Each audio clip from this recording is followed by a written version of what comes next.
Hey guys, what's going on? John here from What's Spinning here tonight to chat about this new Buscabulla album, Regresa. Buscabulla is a Puerto Rican but New York based electronic duo whose very vibrant, sort of post-chill wave early EPs really rubbed up to me in the right way. There were colorful nods to reggaeton and salsa, but also were filled with very hazy dance floor anthems. Hell, I would even say their 2017 Buscabulla EP2 was actually one of my deep cut favorites of the year. It's got psychedelic rhythms and it's super colorful. Now, I've been very curious to hear how they go with their first debut solo album, and the singles that they've been dropping have been pretty great, actually.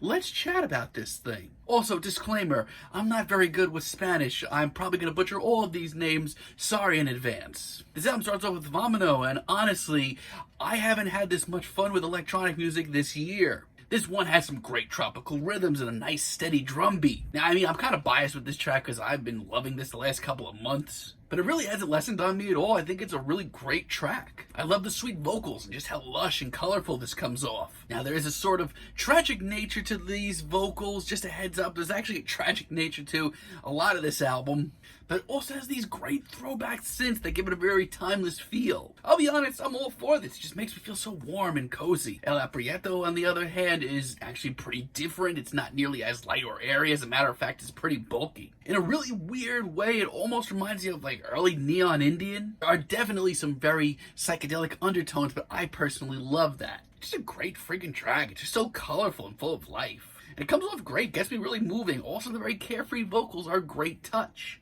Club 2AO, on the other hand, is really different. This is much warmer. It's a sort of sweet sort of ballad. It's very tender and it's honestly pretty adorable. I really love the pacing here as well. It doesn't rush, takes its time unfolding. And the mysterious synths here that almost sound out of the book of like Daniel Lopatin's work, they're honestly a really great touch. You're getting a lot of different flavors on this album and I appreciate that. Now, this may not get you moving as some of the early tracks here, but man, I'm all for this. Mio, on the other hand, is very futuristic, has a lot of really great texture to it. It's actually pretty wonky, like a real experiment for the duo. It's far from the dance floor, that's for sure, but it's a refreshing little twist. Love the pacing here, and once again, these vocals are on the steamier side. I genuinely like this. It's like a slow burner, but it certainly helps me escape. A lot of this album is just very classy, colorful synth pop with a nice Latin twist. There are a few awkward moments on here, especially in the shorter tracks. Those really just have been real misses on this album. La Fiebre just doesn't cut it for me. I think the throwback synths here are very classy. I would love to hear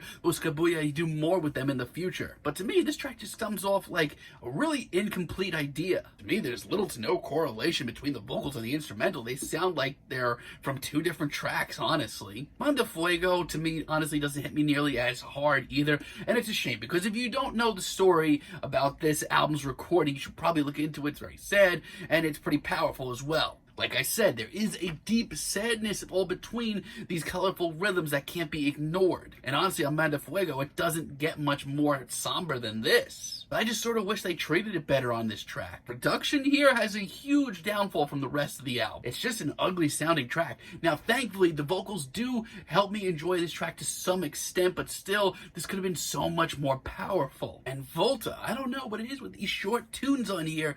A lot of them really just miss the mark completely. Warm synths on this track really brought me in very quickly. I love the throwback 80s vibe, but the pacing on this one, I don't know, it just sounds really off to me. I can't wrap my head around this. Thankfully, a lot of the rest of the album is just nothing but warm atmospheres and silky textures and really enjoyable electronic album. NTE for a single actually took me a while to grow, but the low-key warm funk and the even funkier vocals are just a real treat. I do have to say, though, some of the more hypnotic elements of this track, the psychedelic undertones under all of this, is something that Buscabulla has to capitalize on more. I think they have a real something special there. And as far as the deep cut goes, No Sabemos is brilliant. I love the futuristic synths here and just how bulky this comes off. Once again, these are things that I didn't think would really work. Once again, the very hazy sort of psychedelic vibes are wonderful. I'd love to hear more of that. This track is short and sweet, but very effective. And Nydia is a great tune. I love the layers upon layers of synths here. It honestly has almost like a shiny new disco sound to it. I could see fans of Chromatics really being into this. It's actually one of the best produced tracks here, and while once again it doesn't have some of the dance grooves as earlier, this is a whole new wheelhouse and something really that they can expand on a lot. But Take Tiamba as a finale, I don't know, it's just kind of middle of the road. The slight buildup that we get at the intro to this track actually had me pretty hyped, but I don't know, the rest of the track's kind of average. I mean, the chorus here is magnificent and pretty stunning, but outside of that, these are some of the least interesting vocals of the entire album. And the instrumental isn't kind of flashy either, it's just very safe. It's a very safe finale. So yeah, I'll be honest, there are some elements to Buscabulla's music that I really wish that they would capitalize on more, like the hazy atmospheres and the psychedelic undertones. I really wish that they capitalized on that a little bit more. However, outside of that, this is some of the most colorful and warm and interesting electronic music I've heard all year. Not to mention, they just have such a fresh sound to them. I really just can't help but cozy up to most of this album. It's very decent. It's a very decent debut. I'm feeling a decent 7 on this album, but let me know what you guys think down below. If you liked the video, be sure to give us a like, give us a subscribe, and let me know down below what you would like for me to chat about in the future. And until next time, have a great day, guys.